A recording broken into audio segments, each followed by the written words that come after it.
دبستان عظیم آباد سے تعلق رہا ہے اور بڑے ہی اہم خانوادے سے تعلق رکھتے ہیں وہ جناب حسین امام صاحب.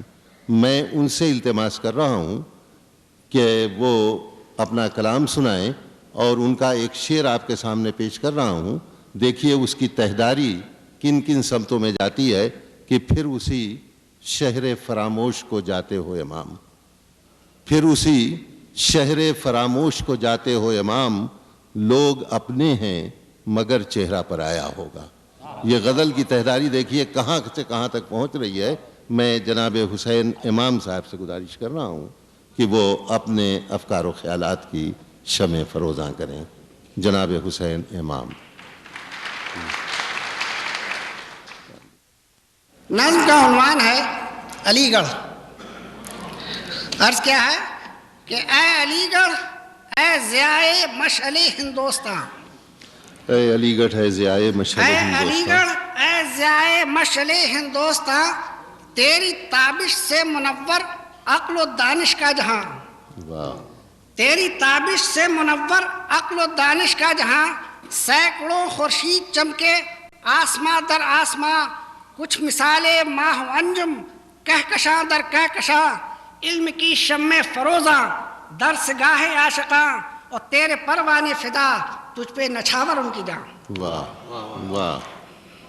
بند ملادہ فرمایا کہ اے علی گڑھ اے ضیائے مشعل ہندوستاں، تیری تابش سے منور عقل و دانش کا جہاں، سینکڑوں خورشید چمکے آسماں در آسماں، کچھ مثال ماہ و انجم کہکشاں در کہکشاں، علم کی شمع فروزاں درس گاہ عاشقاں، اور تیرے پروانے فدا تجھ پہ نچھاور ان کی جاں.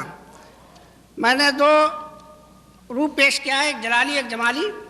پہلا روپ مولانا فرمائے کہ ملت انسانیت کا تو ہے خضر کارواں، ملت انسانیت کا تو ہے خضر کارواں، ملت انسانیت کا تو ہے خضر کارواں، کامرانی عزم و جرأت حریت کی داستاں، صدق کا حرف جلی وحدانیت کا رازداں، تو کے ناموں سے حرم بھی بت کدے کا پاسباں، ارتقا کی منزلیں ہیں گرد راہ کارواں، عہد ماضی کا امی تہذیب حاضر کا نشاں، دیدو دل کی متا دیدو دل کی متا، لفظ و معانی کا جہاں، اور سرزمین علم و دانش فکر و فن کا آسماں.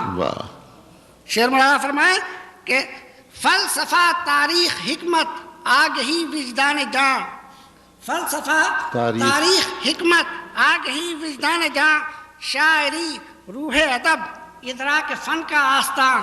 اور شعر مولانا فرمائے کہ نقش گر کا منہ قلم صورت گرے زندہ دلاں، نقش گر کا منہ قلم صورت گرے زندہ دلاں، اور تیرے قالب میں نہا سر حدیث دلبراں.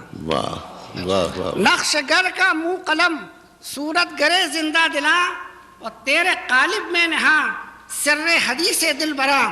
اب حدیث دلبری کی بات سن لیں کہ تیرے گہوارے میں دیکھی زندگی کی جھلکیاں، کہ تیرے گہوارے میں دیکھی زندگی کی جھلکیاں، ایک ادائے کج کلاہی خاک ساری میں نہا.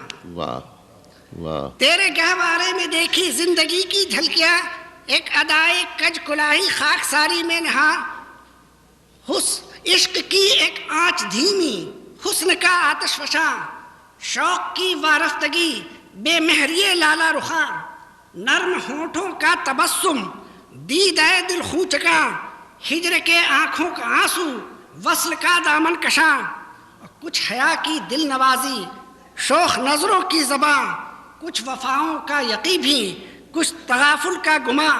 اور شعر سنے کہ کچھ محبت کی حرارت کچھ خلوص دوستاں، اور کچھ عدو کے واسطے تھی نو کے خنجر کی زباں. کچھ محبت کی حرارت کچھ خلوص دوستاں، کچھ عدو کے واسطے تھی نو کے خنجر کی زباں.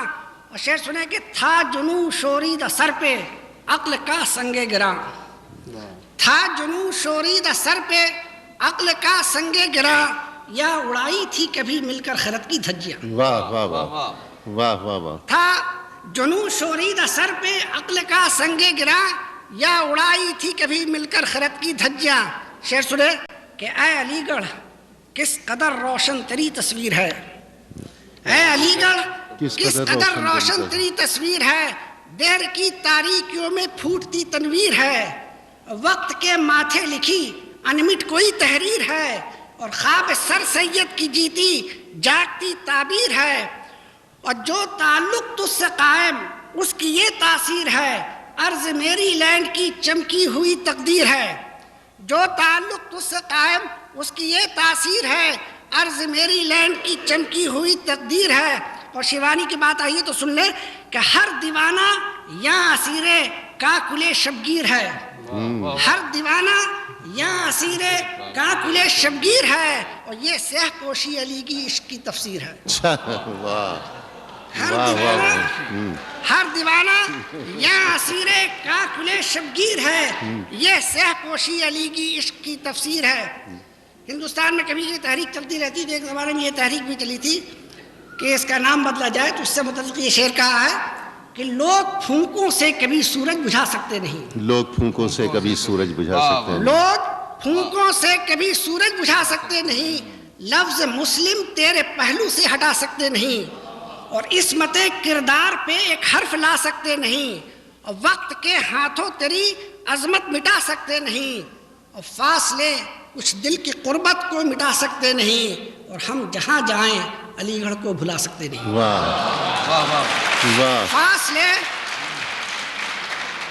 فاصلے کچھ دل کی قربت کو مٹا سکتے نہیں.